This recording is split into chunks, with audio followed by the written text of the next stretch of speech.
Tenim amb nosaltres el Germà Guerra, que és inversor, emprenedor i fundador de Por Causadela, que després ens en parlarà, però comencem per la part d'inversor. Hola, Germà, què tal? Hola, Julià. Tinc una frase per tu que englobarà una mica tot aquest tema que hem comentat ara al principi. Diu, els inversors no paguen un sou, financien creixement. Et quedes amb aquesta o més amb la part del tio Gilito?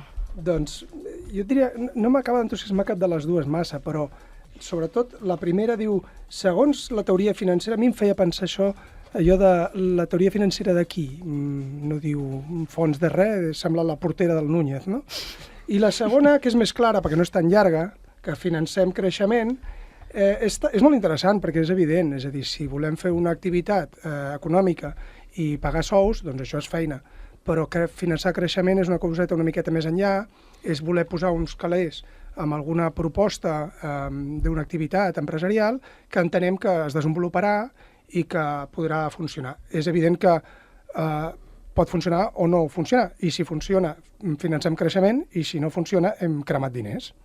I si ens referim només a això de finançar creixement, té a veure amb el capital risc? Explica'ns una mica aquest camí que no... potser costa d'entendre. Sí, costa d'entendre jo crec perquè hi ha una moda actual de copiar una mica un llenguatge anglosaxó en les escoles de negocis, parlar de capital risc, els business angels, de l'emprenedoria o les startups, etc. És una mica confosa, no?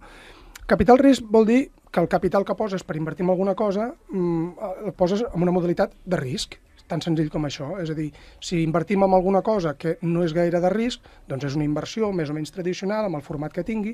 Capital risc, doncs, volem un gran rendiment, però ens arrisquem a que aquesta empresa no funcioni. En els models actuals, o la moda actual, diguem-ne, que molts estan basats en models d'internet, models de desenvolupament molt ràpid, tothom busca el mite de Google o d'Apple, de en molt pocs anys fer unes capitalitzacions brutals, no? Però clar, per arribar aquí, que n'arriben 4, n'hi ha 100.000 que es queden pel camí i no triomfen. Per això és risc. Perquè enllaçant això que deies, no? Què valora un inversor d'un projecte emprenedor? Que la proposta sigui creïble, que no sembli una moto sense rodes i que et porta en algun lloc. El que valores és això, és que tu puguis creure que estigui tècnicament ben feta, la proposta.